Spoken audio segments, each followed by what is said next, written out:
Path of Exile 2 is a game that released in December of 2024, and when I say released, I mean, early access, really, so everything's early access nowadays. But what's interesting about Path of Exile 2 is that I was given a key for it. Thank you, man. Shout out to the man. I was curious, what was it about Path of Exile 2 that people like so much? And would I enjoy something so early access that it's barely complete at all? I mean, that's what most early access games are, right? Wrong. It's pretty good. It's almost fully put together, actually, which is kind of surprising. I don't know how much content's being hidden, but there's still quite a bit. I mean, I've put 40 hours into the game at this point, more than that, and I haven't gotten to endgame yet. So there must be something there that people like, right? Now, because the game is in early access, really anything could change at any point in time. I mean, as of recording this, by the time this video comes out, probably half the things I say will be obsolete. But let's talk about what's there now. Maybe it's like a time capsule, maybe just because I'm bored, but I think there is some things there that we should talk about, some interesting little tidbits. But I saw some interesting posts being shared in the Path of Exile 2 subreddit that I wanted to check out, and one of them was this meme. Let's talk about this. So let's start with what Path of Exile 2 is. Path of Exile 2 is, like I mentioned, a Diablo-light, or Diablo-esque, that is created by Grinding Gear Games, not a studio I'm super familiar with. The only game I see from them on Steam is Path of Exile 1, which came out in 2013.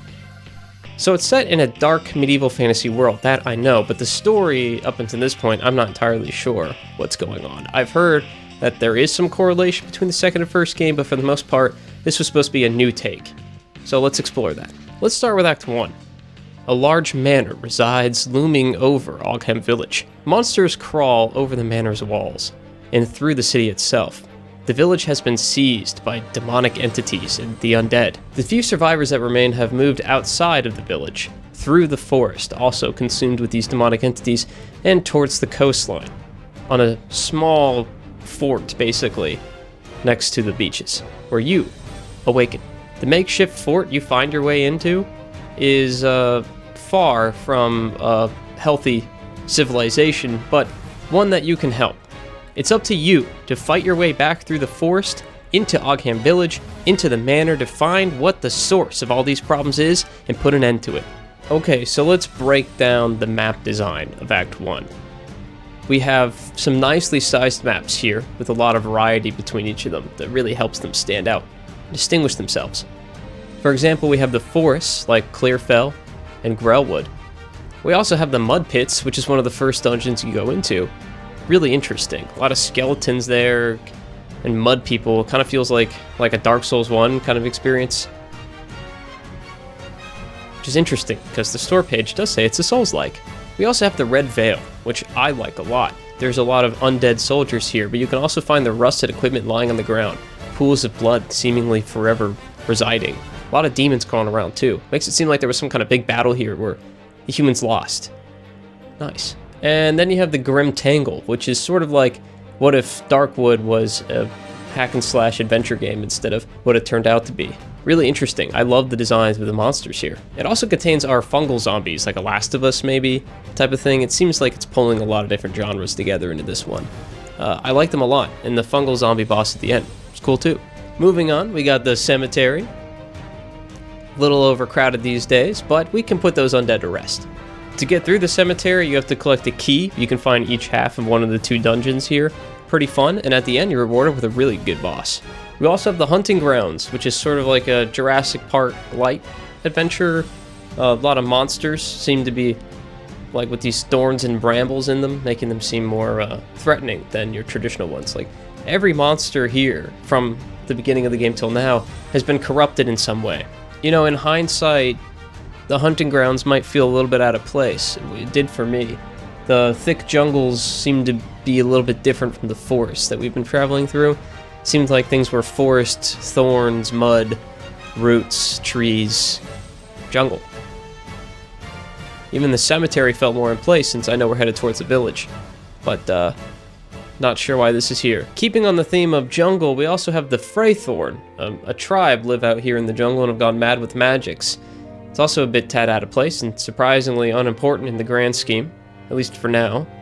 I feel like that and the Hunting Grounds could probably get moved somewhere else and it might make the whole act feel a bit more fluid, but up until now, I don't really have any complaints besides those two areas. Then you come up to the Ogham farmlands. Now this one's really interesting. I like what they did here a lot. It's a wide open area, but these walls can help channel things down very, very small, tight openings, like large rooms with small doorways. It makes fighting things interesting. You can group up a bunch of enemies and use that as like a choke point. And also, when they're going through the wheat fields, you can sometimes lose track of them. I think he's there. Oh, no, he's there. My bad. Don't tell anyone I told you this, but there's an interesting dog boss fight here, where you walk into like these weird alien crop circles and you stand there for just a second and all of a sudden you're being swarmed by dogs jumping out of the wheat. It's a really fun way to call attention to the fact that you didn't see them coming. So if at any reason you didn't realize that this was an intended game mechanic, you do now. And it's pretty fun, but for us, not really much of a problem. So, you worked your way through the Ogham farmlands. Well, let me reward you by showing you the Ogham village, and oh my god, it's all on fire. Sick! And that's when you meet the executioner. Yeah, I'd say he's in charge here, and he's not too fond of you. Felt a little threatening. Let's deal with him. So you worked your way through the Ogham farmlands and the Ogham village. Well, let me reward you by making you run across this wall of the Ogham Manor. This part sucks. I'm not a big fan of this area. I mean, I like the stone and you can see the city underneath, but it's, the actual area is rather boring to run through. Now you're in the Ogham Manor. This place rocks, actually. Unironically, is pretty sweet. A very large, very large manor, multiple floors. But each time you cross by this little, like, viewpoint, I guess, where there's a tunnel dug right through the house. I don't really know how to explain it. I'm sure you can see it behind me right now. I haven't turned around in a few seconds, so I don't know if it's there. But when you cross by it, the boss at the bottom of this pit is talking to people. And you can sort of piece together what he's trying to do, what his plan is, as you work your way down. I like that a lot. It kind of builds up a narrative of like, hey, how much further is this gosh darn manor? Oh, I see. He's right down there. I'm getting closer. You come back through after going down a floor. Oh, I'm getting closer. Come back through after going down a floor. Hey, I'm here. It's fun. It's fun. I really like that. I thought this choice was amazing. I love the enemies in this place. Also, the Candlemas boss is really fun. There's like almost like a priest thing going on, like a chapel inside the manor. Really cool. Yeah, I really like this place. This dungeon is really fun. And then you get to the boss and you realize you've been fighting through a bunch of like blood infested people, and there's this weird monster that's like grabbing things and tearing them up and eating them, and it goes kind of hard. But does anyone else get like a Resident Evil, like maybe Resident Evil 8 vibe from this? Let's see how special you are.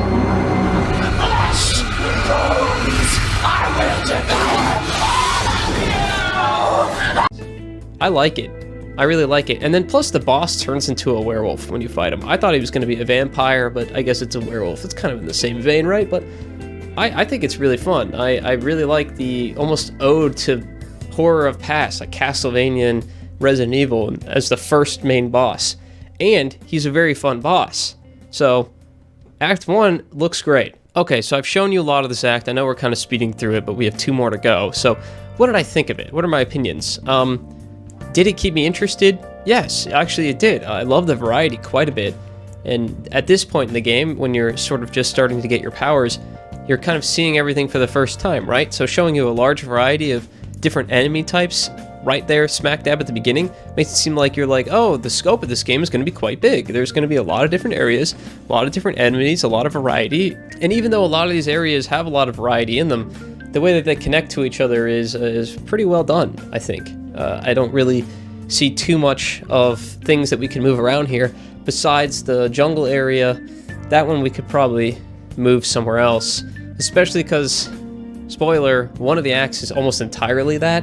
So I don't know. I don't like it here. So Act 1, I'm gonna give a really high score. I think it's deserving to be a template of other acts to come.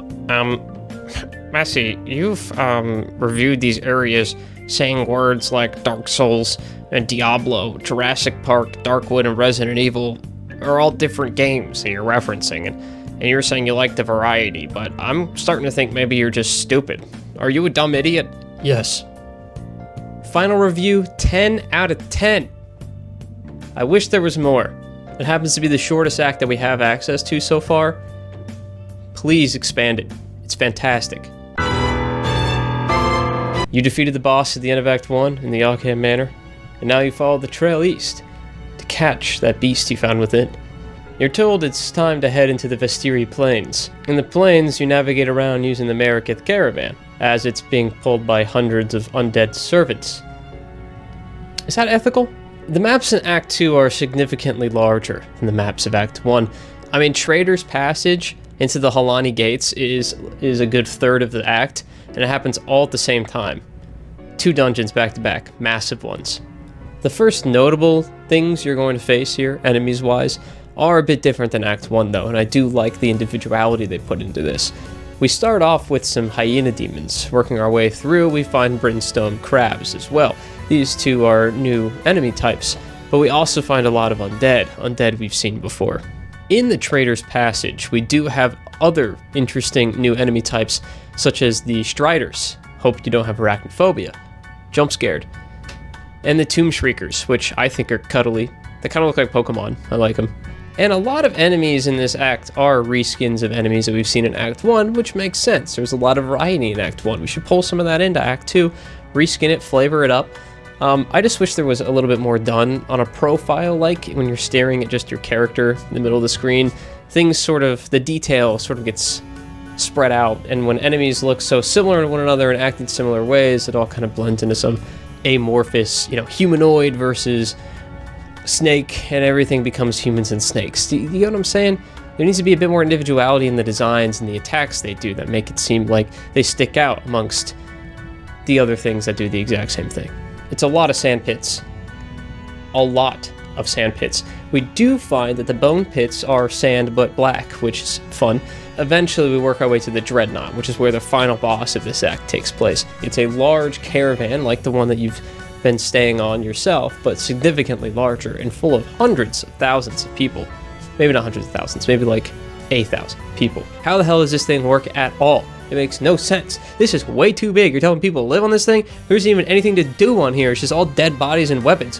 Where do they eat? Where do they poop? I guess they just poop off the edge. Okay, you got me there. You're confronted with the boss you weren't able to defeat earlier, along with the boss of the first act, who disappeared with the meat guy, beast, the meat beast. I think that's what we call him, the beast. He's like a meat beast, and he eats, so he's a meat beast. He's like me at the barbecue. Me when I go to Buffalo Wild Wings. And as you fight them, he does this really cool thing where he separates off the caravan, and then you crash in like the lower levels where you are trapped with this boss and all the other people that were aboard this caravan. And then you have to fight the Lich in the sand, which is his natural habitat. Although I guess we were always in the sand, weren't we? So, does it do enough to keep me interested? Not quite. I think it's close. I think it has some good potential in it. But for the most part, it's a lot of very large areas full of sand with not much to do. I wish there was maybe 1 or 2 new enemy types here beyond the ones that we have. That would really, I think, help a lot. I don't know exactly where you'd put them. Just maybe less sand traveling and more enemies that are a little more hazardous, so I don't just keep clicking and running through. I think maybe you could put some more dangerous elements in the desert. Kind of like time thing where you can't stay in the sun too long. I know games have done that before. Put a little more pressure on the player, so it's not just peaceful navigating from one end to the other. Sorry, I don't mean to interrupt again, but, do you just not like it because it's a desert-themed area? Are you not a fan of sand? Yes. I'd give it a 7 out of 10.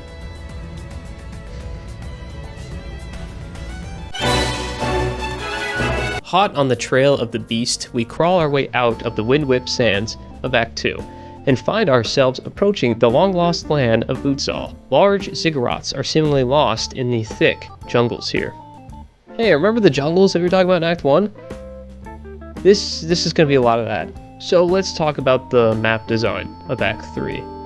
Most areas feel way too big, with too few things hidden so far from one another. Navigating through them is such a chore.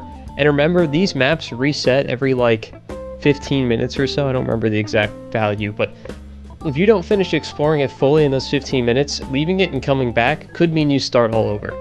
The Sandswept Marsh. I'm not a fan of it. It's a hybrid between desert and jungle, I guess, to try to like help explain the narrative shift from, oh, you're moving from the desert over to a jungle, but it doesn't really have anything interesting in it. And we move on to the Ziggurat encampment, which is where you're going to spend most of your time running to and from the shops here. It's fine. Yeah, I like it enough. It's small, so you can get to things quickly, not quite as small as Act 1's. And I like the large views from up high where you can kind of look down on the jungle around. I think it's pretty. So from here we can move over to the Drowned City. I don't really like the Drowned City. I think it feels bad to move through. Bridges separate these large island-like structures that you can explore that kind of go over like canals. It can be hard to find these bridges sometimes, and you don't really know how the different islands connect, so sometimes you can end up just wandering off into a corner by yourself with nothing there but enemies trying to kill you, and then navigating back means you have to go the exact same way you came from. So you can make progress and then end up realizing all that progress you thought you made was nothing after all, and you need to go right back to where you started. Not a fun feeling. Apex of Filth and the Agarat, which ends up being something almost the exact same, I think are pretty nice. The Apex of Filth sort of spirals in among itself to make the map feel a bit more unique and stand out in my mind. I do like that the map does that and isn't just separated islands. I like that it has sort of a spiral to it, even though it is a little easy to get lost in. I like the design. It's like a sewer meets the city from El Dorado. Remember that? It's like that, but poop constantly raining. You can also sometimes find interactive NPCs here, like the woman who collects mushrooms for you. I think that's fun. That's a nice touch. I wish there was more of that. Hopefully that's something we get in the full game. Let's talk about the jungle areas that make up the majority of Act 3. There's several maps that do these big, fast jungle areas, and they're so large and hard to navigate through, and they're so empty. There's really not much going on, and they all kind of suck and blend together, which is sort of what makes Act 3 feel like a slog. So let's talk about the Molten Vault now. We've gone this direction. Let's go for it. It sucks.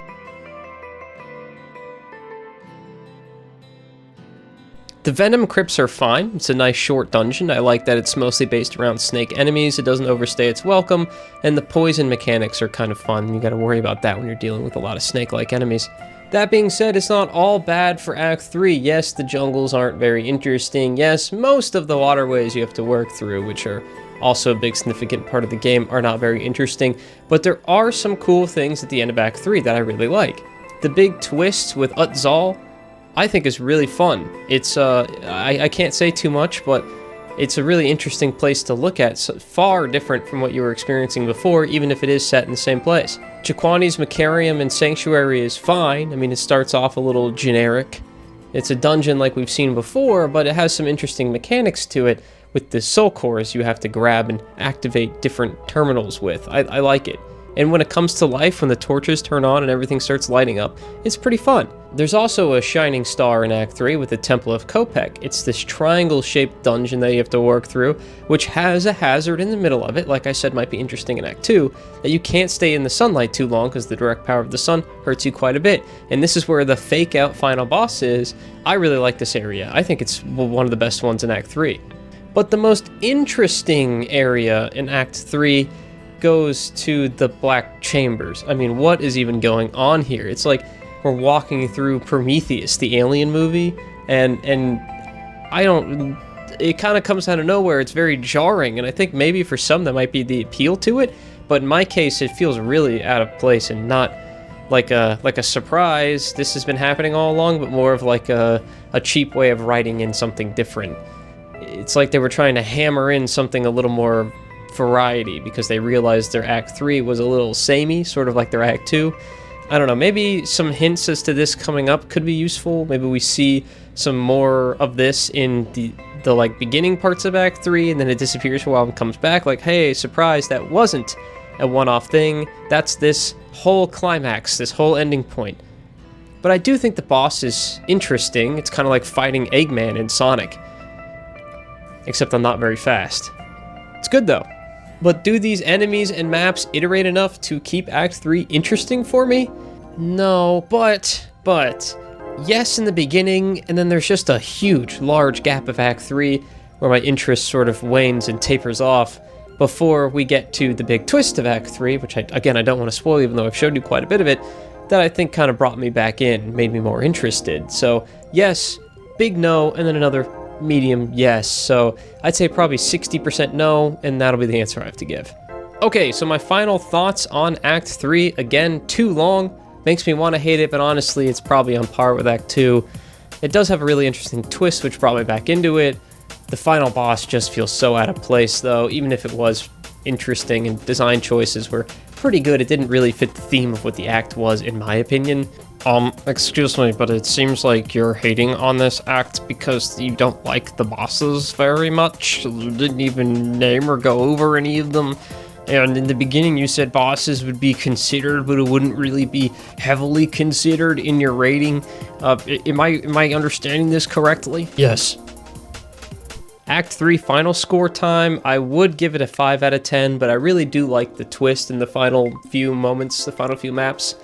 So I'll give it a 6 out of 10. Still a little small step down from Act 2. Which act brings me the title, or deserves the title, in my opinion, of Best World Design? Drumroll, it's pretty obvious. Act 1 is our clear winner here. I mean, it had better enemies and bosses, it had memorable areas, they weren't too large, everything felt like it sort of fit there well. There's a thread that connects all the different areas together, makes it seem more seamless. The maps don't overstay their welcome, and the enemies don't either. The bosses have fun mechanics, but isn't like a bullet storm or a bullet hell where I have to stand in particular pixel spots or I might end up dying, or some kind of invisible attack or something that I'm seeing a lot of in the endgame. The interesting story really was scaled down to a very simple get here and stop this man, and when we did that, that's when things sort of expanded further out. But I do like that narrative of there being a more linear path rather than Act 2 and 3 where there was a lot more choices you can make in the directions you went, because then it was a lot easier to get lost. So do I agree with the random Reddit meme I saw? Yeah, and I think most other people did too. That's why it was on the front page of Path of Exile 2. It makes sense. So did I waste my time with this video? Maybe. Anyway, I've been enjoying the hell out of Path of Exile 2. I'm so excited to see what the rest of the acts look like in the expanded endgame when I finally get there. Anyway, I want to see more. Grinding games? Grinding gears? Grinding gears games? I'm excited to see more, and I wasn't someone who ever played Path of Exile 1, so I think in that case, Path of Exile 2 is a success, and I think you did a really good job, especially with Act 1. Can't wait to see how you improve it from here. Anyway, if you want to see me play games live, I'm over at twitch.tv/messywstaken. Right there in that chat, you can type directly to me while I'm streaming and yell at me about this video if you disagree, or if you like a more personal setting, you can always go to my Discord and message me there. I am very active in those channels, so maybe a little more personal touch on your insults could make you feel better about yourself. Anyway, that's all. See ya.